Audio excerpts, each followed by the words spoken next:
I played paddle in Europe, and it's very different from paddle here. Okay, but why? Why it's different? Because in Europe you play on a bigger court, and you play with actual tennis balls. In here we play, the surface is not really a surface, it's metal. What? It's metal? Yeah. What? What the fuck? What's up, Tweener heads? Welcome back to another Tweener head tennis video today here on our channel. And if you are new to the channel, hey, how's it going? My name's Phil, and this is where we get to talk about tennis in a more casual way for you guys to understand what's going on and off the court, as well as just to have some fun with the sport of tennis itself. If you are new to this channel and you're just stumbling upon it, make sure to hit that subscribe button. I'm giving you 3 seconds to do it. 1, 2, 3. Hit the subscribe button. Thank you guys so much for subscribing. I really appreciate that, with notifications turned on. Now today we are interviewing Matteo. Matteo is a journalist overseas in Italy. He's been covering a lot of the challengers that have been going on during this global pandemic, and it was really fun to talk to him and get his different perspective on everything that was going on, his perspective on Italian tennis as well, with all the young up-and-comers coming up as well. So it's really fun to talk to him and just get a new perspective in the tennis world as well. So make sure to go show Matteo some love. I'll leave all the links to his social medias down in the description below, so make sure to go say hi and give him a follow. And as always, I hope you guys do enjoy this video. Make sure to leave a like on it, as well as making sure you subscribe to Tweener Tennis. Subscribe. Let's try to hit 1,500 subscribers by the end of this year. I would really appreciate that. Hope you guys enjoyed the video. Thank you guys so much for watching. Thanks, guys.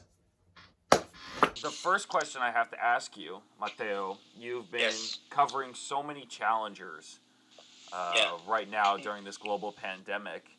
How did you first start covering or start talking about tennis?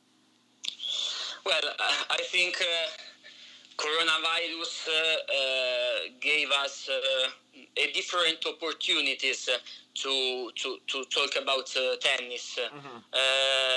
At first, when we were in lockdown, all the players, all the coaches, all the tennis people were at home, so it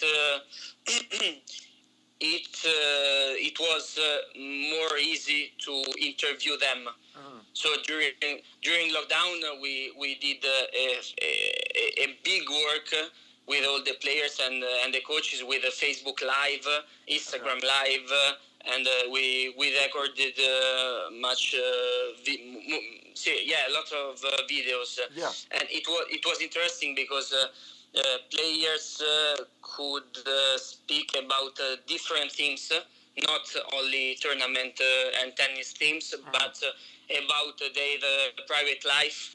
So what they were cooking, what they were looking on Netflix, and it was interesting. When the tennis restarted, the tournaments restarted, I work in particular, as you know, in the ATP Challenger circuit, and it is different. It is different because the life at the club is different without fans or without a short number of fans. As the players told, they can leave the club with more relax, because they don't have to take selfies every time with the fans. They can stay at the club in a more relaxed way and speak with more relax also with the journalist, with a short number of journalists that you can find in these tournaments. But I think that if there is a good organization with anti-COVID rules, you can organize a very good event, like the events in which I work with a MEF tennis event. That is the society that organizes international tournaments in Italy for 11 years. So they are really professionals, Yeah. and the players appreciated this. So this type of tournaments were in all the sectors of the organization. Yeah, I totally agree. I think one thing that excuse me, Jesus. One thing that I've been really curious about is how has everyone been okay playing with it? Do you feel okay covering the sport of tennis with coronavirus still being a big part of your day? Are people still worried about it? What's it like to, I guess, be around other people during a sporting event with a global pandemic? Well, I think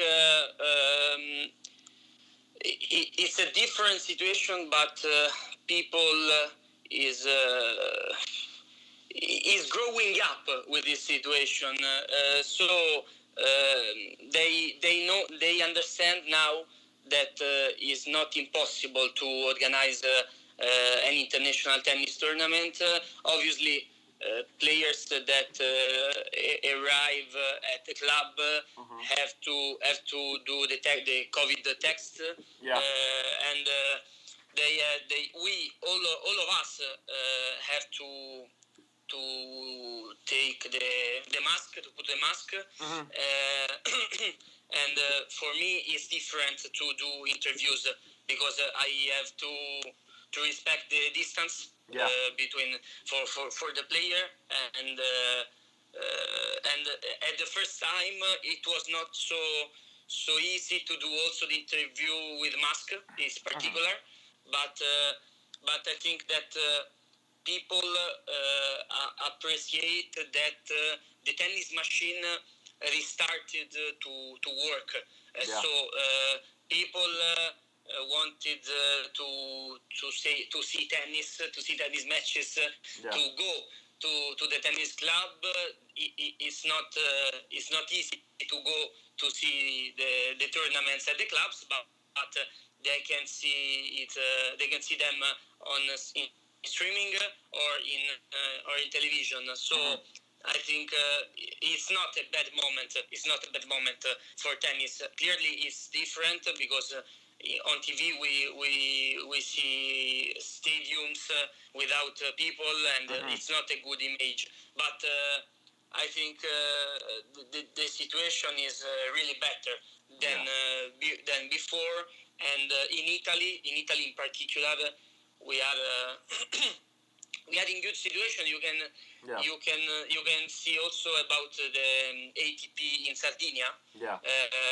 Fognini has tested positive, but Lorenzo Musetti, his doubles partner, now he is into semi-final. And Fognini is in his room, and all the other players and the coaches are negative. So the tournament goes on, and this is important. So, speaking about Fognini and testing positive, what did you think? I don't know if you heard about the Sam Querrey fleeing Russia situation. I heard it's a bad story. It's a bad story. Sincerely, I don't know the situation. I don't know why Sam chose to do this.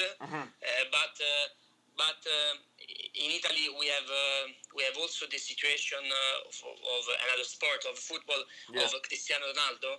Cristiano Ronaldo, that because yesterday an Italian politician told that Cristiano didn't respect the rules about COVID, and it's a problem for our sports world. So it's not easy for the players for tennis and football players to respect every rule because they can't do lots of things. But obviously there is there are the rules, and they have to do it. So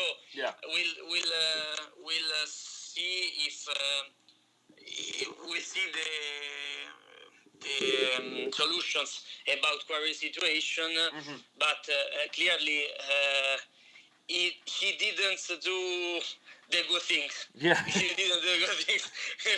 we can see it. We can say this without doubts. 100%. I also wanted to ask you, with so many young Italian players, Berrettini, Mosciatti, Sinner, who do you think, and I asked Simone Vagnosi, Travaglia's coach, last week about this, out of those three players or any other Italian players, who do you think will win more Grand Slams? Musetti, Sinner, or Berrettini? Well, I like Musetti. I like Musetti because he has a fantastic style when he plays. But it's clear that Sinner now is better than Musetti. At the moment is better than Musetti. For the future, I think, and I wish that Sinner and Musetti will win lots of slams. Maybe on the hard course, Sinner is better. So I think Sinner will win more Grand Slams, but. Surely for us is a fantastic situation because Matteo Berrettini did semi-final in New York last year, and it was a surprise. But it's clear that Matteo could be competitive in all the surface. So I think Matteo could be good things at Wimbledon and also at Roland Garros and the other slams. Sinner is better now than Musetti, but in Italy we are all happy about our situation because there are also other young players that play very, very well. And what did you think of Martina Trevisan winning at going so far at the French Open? Yeah, Martina's story is very good. Is a very good story because she solved her mental problems and her mental difficulties because she has always played a good tennis, but the mental aspect of her tennis was a problem. In Paris, she played her best tennis. Now she's into top 100, and this is the most important thing because now Martina can play important tournaments, and I'm really happy for her because she's a good girl, and it's a good story because she's not so young. And this story can teach that it's not so late to become a champion. Martina will not become a top 20 probably, but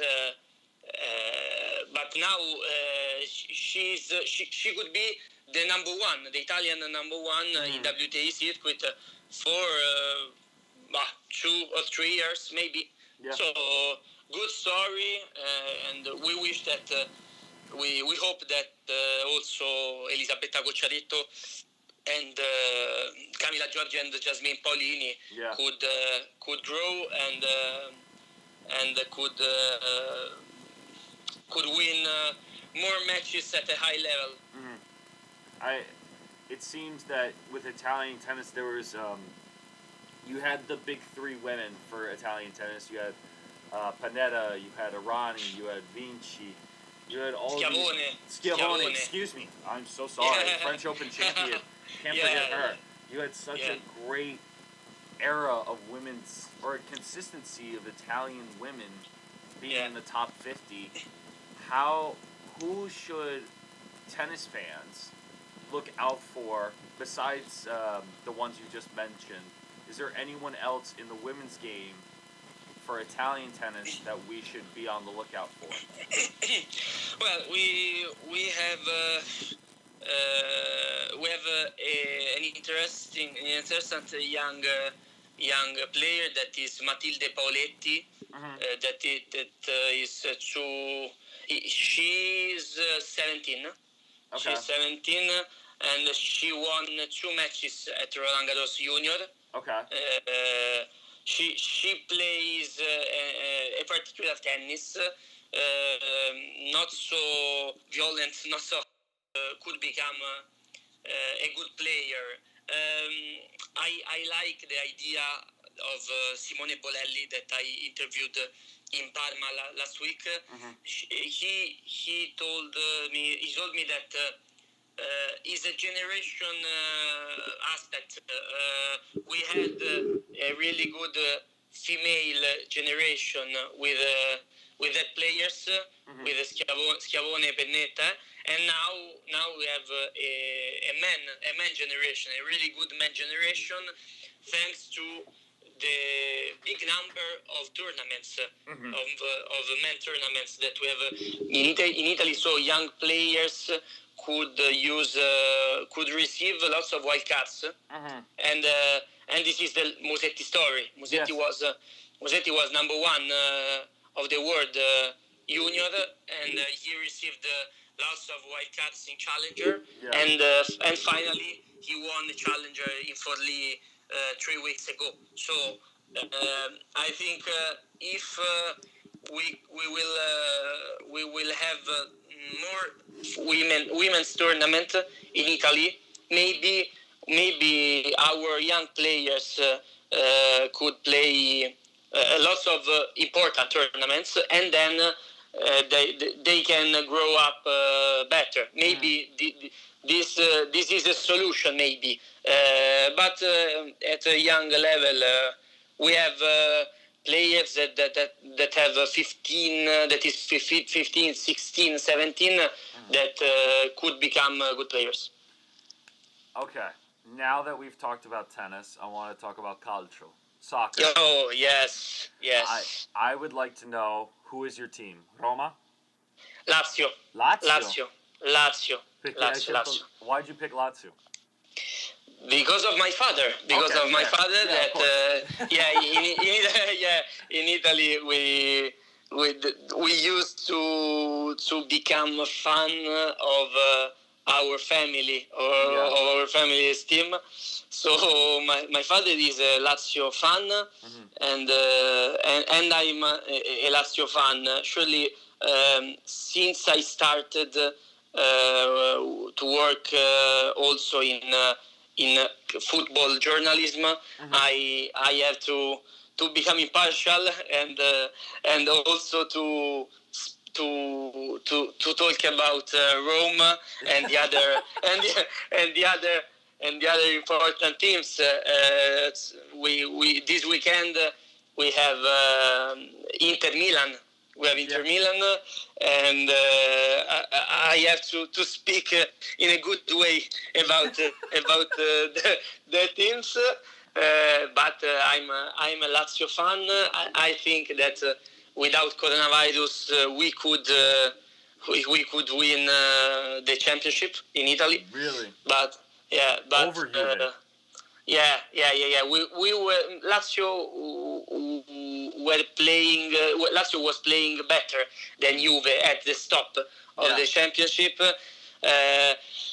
Juve lost against Olympique Lyonnais in Champions League, and in that period there was a particular atmosphere at the stadium, at Olympic Stadium, when Lazio played. So I think maybe we don't know because the reality is different. But but maybe without the stop and with Lazio that had to play only one time a week because Lazio was out of Europa League and Italian Cup. So maybe I think that Lazio could win Scudetto, could win Italian Championship, but now it's different and it's difficult because Lazio has to play also Champions League and Italian Cup. I'm a Fiorentina fan. And what? I'm a Fiorentina fan. Oh, yeah. Good team, Fiorentina. Good team. Well, when you lose Chiesa to Juventus, but we didn't. But we have Ribery now. We have Castrovilli, Cutrone, who's actually decent. We actually have a decent team, but I mean, realistically, we're probably going to finish 12th or maybe top 10. But there's no way. I think no. We're not going to make Europa. We're not going to make Europa. I agree because I see in Italy we have lots of good teams like Sassuolo that is growing up. Atalanta is a reality now. True. Atalanta, I think this year could finish another time better than Lazio. I think it finished top 3. Yeah, I agree. But I think about Chiesa that this is Fiorentina story because because so sad. This is the story of Roberto Baggio, of Federico Bernardeschi, different players because Baggio was a fantastic player. Bernardeschi now is not so good. No. But I think that this is normal. This is normal because sometimes Juventus seems like Bayern Monaco in Germany. When there is a good player that plays in a not top team like Fiorentina, this is the story. It's normal. It's normal because Juventus has money. Because Juventus has money, and it's normal that it can spend this money for the good players. It's normal. It hurts. Yeah. I know. You said you work now. You report on soccer. Yeah. And you report on tennis as well. And you mentioned you have to become non-biased towards certain people or towards certain teams now. Do you find that to be the same when you talk about tennis or when someone else plays an Italian tennis player? Do you feel like that happens as well? Well, I think it's not the same because, for example, the people that organize the tournaments in the interview they can say that they hope. For example, Lorenzo Musetti will win the tournament, and it's not. You can't say this in the football world, but in tennis, I think maybe it's normal. Maybe it's normal because the referees are not involved in this type of sentences. So the organization works in sectors of the tournament, but when the players are on court, and there is not a way to change the match. Okay. So I think in Italy and I think in all the world, it's normal that in an Australian tournament, for example, the organization wishes that an Australian player will win the tournament. I think it's not a problem.